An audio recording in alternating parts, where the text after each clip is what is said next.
Four of my favorite political analysts join me now. Republican strategist, former White House political director, chairman of the Mike Huckabee presidential campaign, CNN contributor Ed Rollins, columnist, New York Daily News, CNN contributor Errol Louis, Democratic strategist, Democratic National Committeeman Robert Zimmerman, and in Washington, D.C., the Washington bureau chief for the Chicago Sun-Times, Lynn Sweet. Thank you all for being here. Lynn, I've got to start with you. Governor Blagojevich says he's not going to bother with that little impeachment trial thing. It's a sham and it wouldn't be appropriate. You've covered him for a long time. Was this predictable in any way? Well, even this surprised me a little bit. Instead of being at his impeachment trial on Monday, he's going to be on talk shows and on The View. So whatever he has in mind, a lot of it has to do with the big media blitz, change the subject. I don't think it will change the outcome necessarily of the Senate impeachment trial, but it will be a heck of a show, Lou. Okay, well, we'll be looking forward to that. Robert Zimmerman, Congresswoman Kirsten Gillibrand, appointed by David Paterson to be the new senator from New York. You've heard.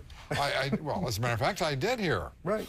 It's certainly, we certainly now have a new senator. The process is now complete. You haven't at some interim point gone to work for the governor, because that sounded like something from his press conference today. But anyway. I'm a great fan of the governor's, but no, I'm not working for him at all. The point, and he can do better. Here's the point. That's what I thought today, too. She's very able. She's proven herself. She's an interesting person. She is. She's a very able legislator. She won in a very Republican district. Her challenge will be to unite the Democratic Party behind her candidacy, behind her Senate leadership. Well, by the time she gets through with all of the people who've been disappointed by not being named senator, the list apparently is as long as one's arm, she looks like somebody. I mean, she's got high rankings from the NRA, from the ACLU, and, you know, But she also has to overcome some dissension among Democratic ranks over her position, a 100% rating with the NRA, threats of a primary. That's her challenge. But I tell you something, I think she'll surprise everyone. She's tenacious. She's very respected. You like the appointment? I want her to succeed for the state of New York, and I'm proud to support her in that capacity. He spent 3 days, Errol, in Washington, D.C. for the inauguration, and I swear he comes back talking like a politician. That's right. Well, I'm no politician. I can tell you she's in for a firestorm. She's going to get a primary. Wait a minute. You said Caroline Kennedy was going to get it, too. Now, well, I said more likely than not, and I said she was the choice. Now, why these things fall apart, political marriages like real marriages, it's hard to say who's right and who's wrong. But I can tell you that the Gillibrand appointment has stirred up elements of the Democratic base who are going to be very determined to make their feelings known. Having a 100% rating from the NRA, that includes supporting things like cop killer bullets, things that are very unpopular downstate in the cities, not just among the rank and file and not just among the voters, but the police chiefs across the board, the mayor of New York City. So, ooh, this is scary already. Well, you know, I'd be a little concerned.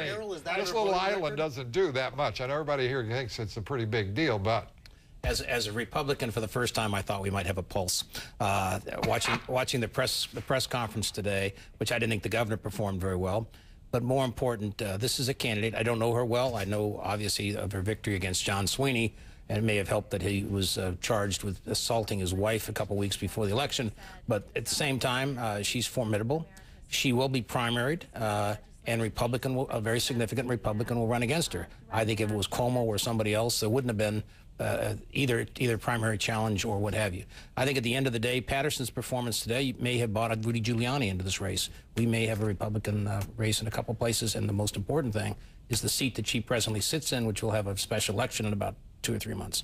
Republicans can win that seat, which is a first step back. Let's remember, David Paterson's ratings are probably at a record high right now, his approval ratings, and Rudy Giuliani will do as well against David as he did against Republicans in Florida. I don't think you want to bet the ranch on that, but that's all right. Well, if anybody wants to bet a ranch on anything right now, the only guy that owns a ranch, so. Well, and I'm not betting. Okay. The fact is that Robert Reich, on January 7th, before the Democratic Policy and Steering Committee in Washington, made some of the most even for him, made some of the most outrageous statements, injecting group and identity economics into group and identity politics. And he found a willing, it sounds like, audience. Listen in as we listen to Robert Reich on the stimulus package and his judgments. I am concerned, as I'm sure many of you are, that these jobs not simply go to high-skilled people who are already professionals or to white male construction workers. I have nothing against white male construction workers. I'm just saying that there are a lot of other people who have needs as well. And therefore, in my remarks, I have suggested to you, and I'm certainly happy to talk about it more, ways in which the money can be, criteria can be set so that the money does go to others, the long-term unemployed, minorities, women, people who are not necessarily construction workers or high-skilled professionals. You can hear the sigh of relief all over this country from white male construction workers that Robert Reich is tolerant of their existence. We'll be back with our panel to discuss that and more. Stay with us. We're back with our panel. We just heard Robert Reich's comments before the Democratic Policy and Steering Committee back in January. The mainstream media didn't touch that, didn't touch this discussion, in which, by the way, Charlie Rangel and Nancy Pelosi were in attendance, talking about how they're going to mandate this thing right down the throats of the governors and state legislators. Lynn Sweet, your thoughts? Well, my thoughts are that on avoiding white male construction workers and professionals in this. Yes, the point is that Reich might have created a problem for the Democrats because of his way of saying it just made it seem, it is a polarizing way to talk about a program to try and put jobs in the system fast. The fact of the matter is a lot of construction workers are white and male, but the way he said it just set it up as a wedge issue, Lou. Well, I'm not sure how you're supposed to talk about it. If you know, as bad as the unemployment numbers are in many states, 7% heading towards 10%, you do that times 2 if you're talking about inner city, especially if you're talking about young people, black and Latino communities. You can't do it quite that way. You've got to compare exactly by age and by graphic. The most serious unemployment rate in this country is black male youth, and they are unemployed at an extraordinarily high rate. That has improved by 100% in the past 25 years. It is still not adequate.